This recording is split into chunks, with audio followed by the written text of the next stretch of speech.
प्रकारे विभीषण बोलू लागलेला आहे. आता या ठिकाणी अवैध्याच्या ठिकाणचं आगमन आहे हे वास्तविक सोडू वाटत नाहीये. अशा प्रकारे शाब्दिक हा विभीषण बोलतोय. सर तुला इथं ठुलं तर सूर्यवंशाला मला उन्हा लागल. राम बोलते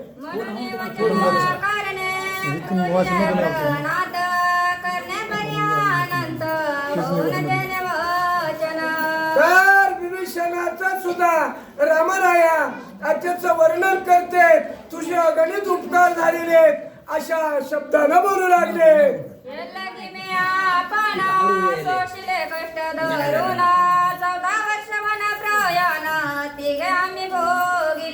तर हा रामराया म्हणतोय विभीषणा तुझं सहकार्य झालेलं आहे. तुझे शरणागत आलेलं आहे. तुझं मित्रत्व अगदी खरोखरच या ठिकाणी मला सहकार्य लाभलेलं आहे. आणि 14 वर्ष वनवास आम्ही भोगला. त्या वेळेला तू म्हणे आम्हाला केला.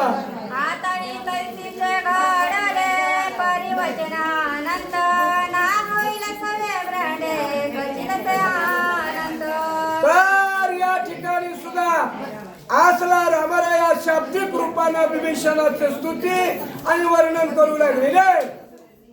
बोलू नका रे.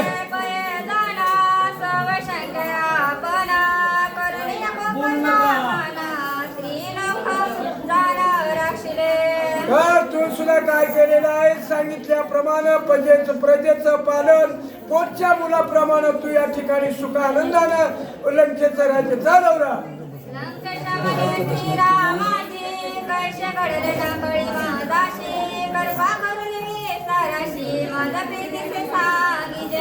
तर अशा प्रकारे विभीषण रामाचं बोलणं ऐकलं आणि ऐकल्यानंतर विभीषण रामाला असं बोलते कशी तुझी कृपा तुझ्या कृपा अवस्थेत मला हे प्राप्त झालं. श्रीरामे म्हणे रावण दाती माझे कोप जाळले निरेवती तवा देव यमुनी पाकळती श्री उमापती प्रतिला. तर या टायमाला रावण वधाच्या टायमाला सगळ्यांनी येऊन हा उमापती म्हणजे शंकर आलेले आहेत. सगळे देव आलेले वगैरे वगैरे मागची कथा राम बोलू लागले. त्याने येऊन ती आवासारी स्वतःहून कोपते आवारी ते लक्ष्मणाच्या चरणा धरी म्हणे वचन. तर त्या ठिकाणचं झालेलं पाठीमागचं बोलणं रामराया आठवलेलं आहे. ते आठवून सांगते लक्ष्मणानं सुद्धा ते कष्ट या ठिकाणी भोगलेलं आहे. स्वामीने शरणागता लंक राज दिले तत्वंता ते उपायानंत विसरपायने मले. तर विभीषण म्हणतोय लक्ष्मणाला सुद्धा ते कष्ट पडलेलं आहे माझ्यासाठी. मला येऊन त्या ठिकाणी त्यांनी राज्यवैभव प्राप्त करून दिलेलं आहे. मला लंकेचा राजा लक्ष्मण सुग्रीव वगैरे आलेले होते. मग कैची लंका कैचे विभीषणा देवसी मग रक्षिले कोणा कृपा दिये वचन सांग कैसन वरले. तर कशी कशी या लंकेची रचना कशी लंका रक्षण केलेले याची कृपा करून तुम्ही मला निवेदन करून सांगावं. याची वचनासाठी तुझ नेमिती सृष्टी हे जाणून रक्षिष प्रीती लंका गमन करावे. तर रामराया सांगते तुझ्यासाठी अति कष्टानं कष्टानं रावणाला मारलेला आहे. तुला वचन दिला लंकेचा राजा केलेला आहे. आता तू परत जायचंय आणि लंकेचं राज्य करायचंय. विभीषण म्हणे श्रीरामाशी आज्ञा बांधुनी शशिया मी जाईल लंकेशी प्राणवचनाशी स्वामीचे. तर रामाचं बोलणं विभीषणानं ऐकलं. लगेच विभीषणानं रामरायाला साष्टांग दंडवत घातला. भगवंत तुझ्या शब्दाचं उल्लंघन कोण करू शकत नाहीये. राम संतोषला सन करणी उलंबळा विभीषण पाठीशी धरला ब्रह्मभक्त मनोनी. तर अशा प्रकारे रामरायानं विभीषणाचं बोलणं ऐकलं. उत्तम गोड अमृतापेक्षा अगदी गोड वाटलं. रामानं आपल्या भक्ताला हृदयाशी धरला. करुणी विश्वकर्माचे समरणा या रूपातला दिरी शरणा श्रीराम म्हणे लंकशला गोनी करी उपायने प्रवासी. रामरायानं त्याला घेतलेला आहे. शाब्दिक रूपानं त्याचा गौरव करून त्याला प्रेमालिंगन देऊन लंकेला जाण्याची परवानगी देऊ लागले.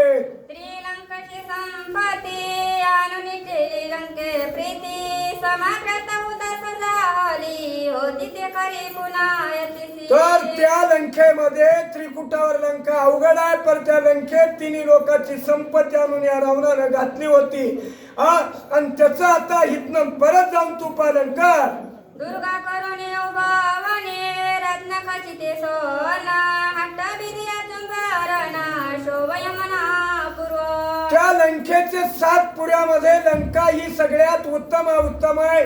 सोन्याची कळसा आहे, पताका आहेत, टके आहेत, वगैरे वगैरे सुंदर अशी लंका आहे. राज मंदिरे सर्व प्रधानादी ग्रह पूर्व प्रोलावणी गौरव शोभा वैभवाती रमे. तर त्या लंकेची शोभा कशी आहे? प्रत्येकाला राहण्याला सोन्याची घर आहे, प्रत्येकाच्या घरावर सोन्याचा कळश आहे, प्रत्येकाला आनंद वैभव आहे. अशोक कवन करी बरावे पुष्प करी मन निर्मावे मागेल ते पुरावावे विभीषण लागोनी. तर ते अशोकवन बी सुंदर आहे, पुष्पक विमान आहे.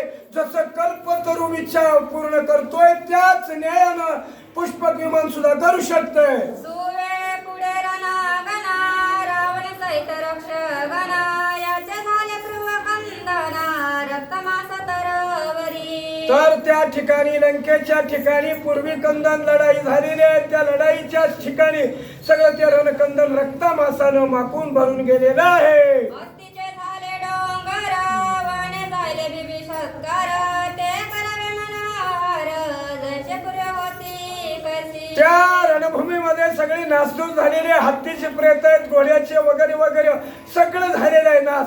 ते वन ती जागा पूर्वीसारखी अगदी सुंदर अशी व्हावी.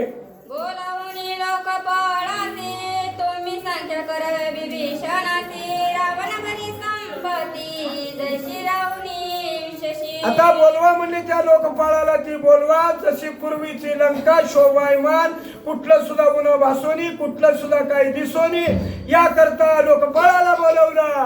बोलावणी असते महासिद्धी तुम्ही सहावया बिभीषण दिया कुणाशी सांगत सदाबुद्धी सहित. हा अष्टसिद्धी बोलावलेली आहे. आणि अष्टसिद्धी बोलावून सुद्धा त्यातली कामगिरी काय करायचं आहे हे सगळं त्यांना निरूप देऊ लागलेले.